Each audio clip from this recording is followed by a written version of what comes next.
Hello, YouTube. I'm Vince White. I'm an employment attorney, and on this channel, we answer publicly posted questions from YouTube users, getting folks the answers they need from an employment attorney. We have a question here from YouTube user Clarence Worley, who asks us, "Hey Vince, I'm still waiting on a part 2 video as to why employment attorneys might turn down cases." Clarence, I think I can provide you a 30-part series. Clarence continues, "Look, I get it to a degree, but what bothers me most is attorneys leading clients on." Yeah, I agree with that. I just feel if an attorney is not interested in a case, don't waste anybody's time or lead them on. I agree with that too. No different. It's no different than dating and relationships. You go out to TGI Fridays on a date. You sit down and you have a date with a young lady. By the end of the date, she knows if she's interested or if you repulse her. I like the way you think, Clarence. She also knows if you are not a bad guy, but there's just no chemistry, right? You just might not. There just might be no chemistry, right? Same is true with clients.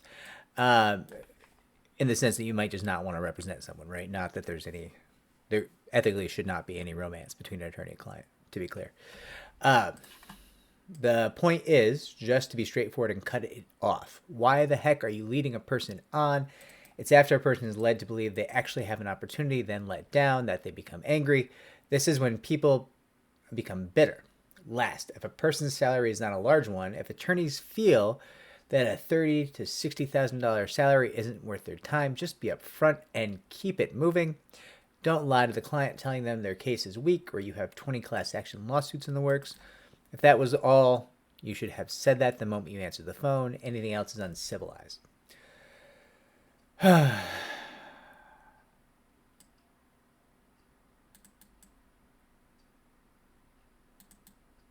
Yeah, Clarence, I agree with you completely.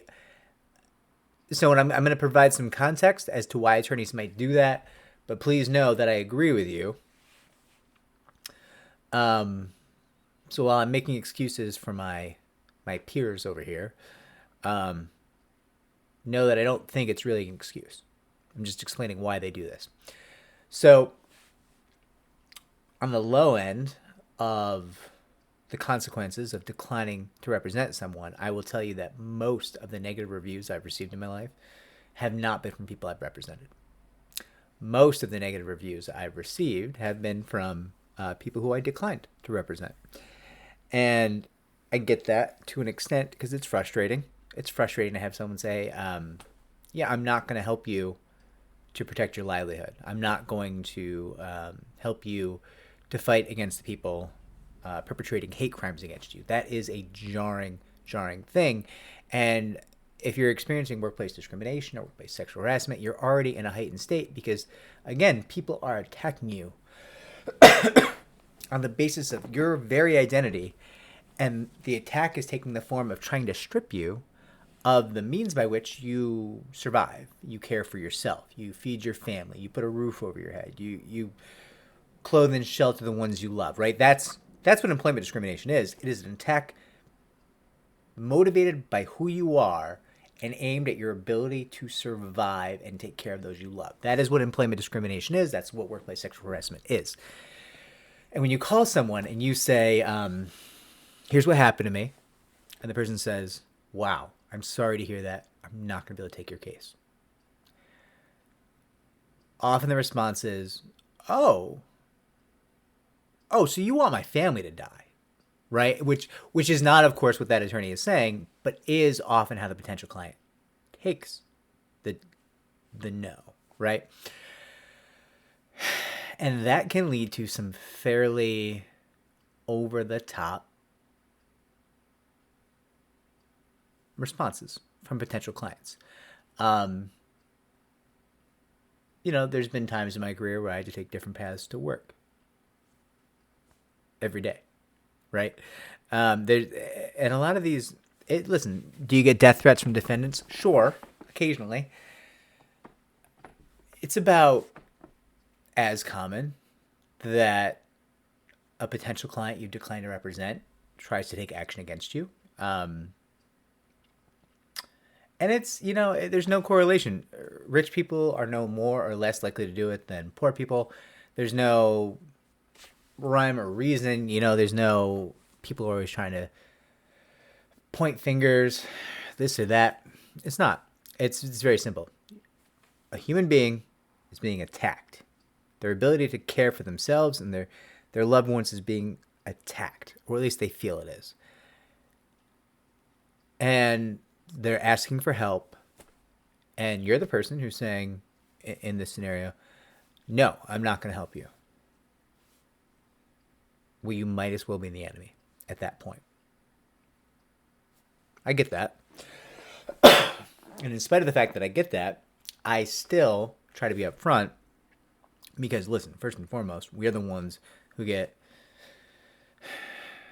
paid to engage in conflict. If we can't be upfront with somebody who, it's very cowardly to my mind. But also, we should tell them, right? If somebody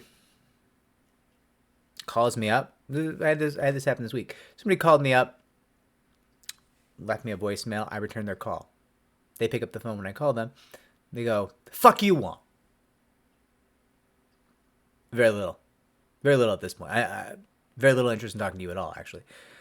You called me. I'm responding to your call. What do you want, right? Oh, I want you to take my case. Okay. Yeah, I'm not going to do that. Why not? Because what jackass answers the phone that way? Like, don't call me. Don't call me and then get on the phone and scream at me when I call you back. Also, are you actually the victim of discrimination? Or are you a dumbass? Right? Like, I suspect you might be a dumbass if you answer the phone running your mouth like that. Like, even if you are and also, it could be both. It could be that you're the victim of discrimination and you're a dumbass and a jackass.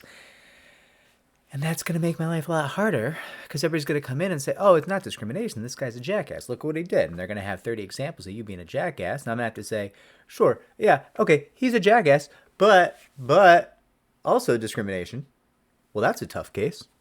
Thanks for all that extra work, jackass. Right? Like, there's cases like that I just want to say no thank you on. And I do. And, if he says, why? I don't like the way you talk to me. I don't like the way you talk to my staff. I think you made bad decisions in your case. I don't think you have enough evidence. I'll even tell people, listen, I can't afford to represent you. Your case is worth about 10 grand. You're asking me to spend 20 grand to try to win you 10. I can't do it.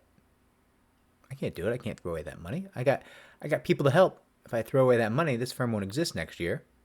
Right? I mean, if I do that all year long and I just throw away money on cases where I can't recoup the war chest of what I spent on the case, this firm will not exist. And then instead of helping 450 people next year, I will help 0 people next year, and the firm won't be here at all, and I'll be destitute, and nobody's getting helped, and nobody wins. Oh, but I get it. You want to get helped even though I can't afford to help you. Sorry, buddy. I don't know what to tell you. It is what it is, right? And I'll have those conversations. I'll have those conversations. Let's be upfront. I spent 10 years getting punched in the face for a little bit more than minimum wage working in bars as the world's smallest bouncer. And so I'm comfortable with somebody, jawing at me a little bit on the phone. To me, that's just like silly. But the average attorney probably doesn't feel that way. The average attorney probably says, oh, Christ, I'm going to get a bad review from this jackass. If I tell them I can't afford to represent them, if I tell them they don't earn enough, they could threaten me, they could leave, they could, all these bad things. They could file a complaint with the Bar Association. Yeah, all of those things happen. All those things happen to attorneys who are upfront and say, listen, I'm just not interested in your case. So you get attorneys who sidestep. You get attorneys who say, hey, well, go to the EEOC first. Or call me if you get through the motion to dismiss. Or, yeah, I'm just too busy to take it right now. I as you said, I got 20 class actions going. I can't take on any more cases. I'm sorry. We're full. We're full right now. Like these things happen. People say these things because they're afraid of the consequences of saying no to a potential client. It's not a good idea. It's not what I think we owe the potential clients. Right? I mean, at the end of that, listen, I've told people, I can think of a million and one reasons. I had a client years ago, without any identifying characteristics, who had a case where the client was being targeted for being late all the time. the client's not my client, potential client. The potential client's email username contained phrases bragging about how the potential client was late all the time. And the potential client wanted to bring a case about how they weren't actually late and it was discrimination.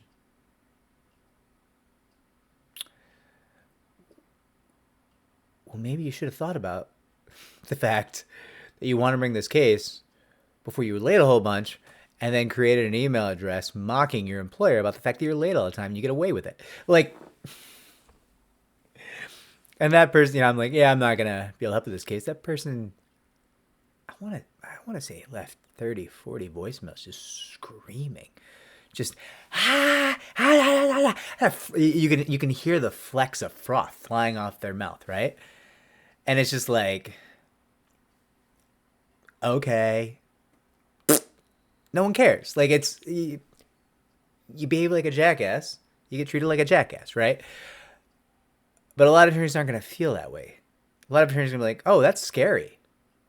I'm not used to living this way where people like threaten my life. And I often joke about it. But when, before the pandemic, when we were in office, before I spent most of my days, flying around the country for cases, or here in New Hampshire on this little mini hobby farm that I've got, I would be in offices and mediations, in consultations all day, every day, and I would get spit on about twice a year.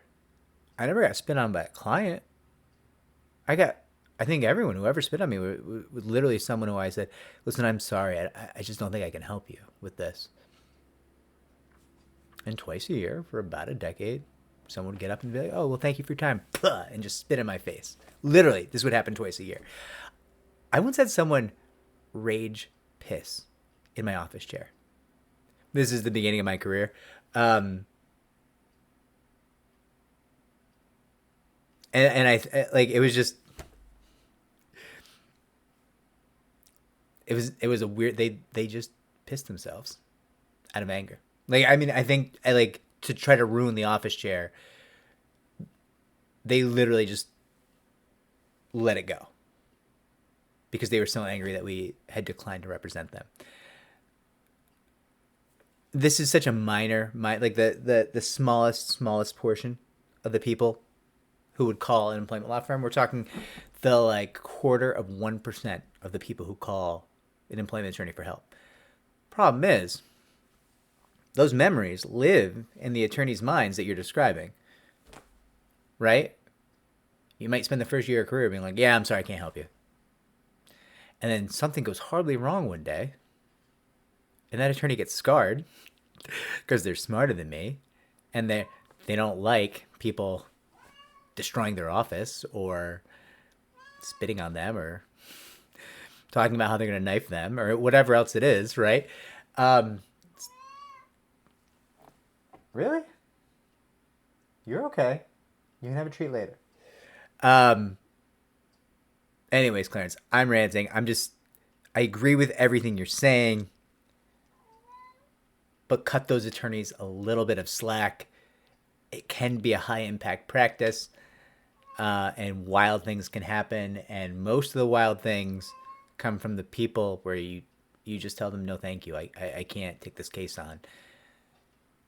And it can get a little heightened in terms of the emotions. Gonna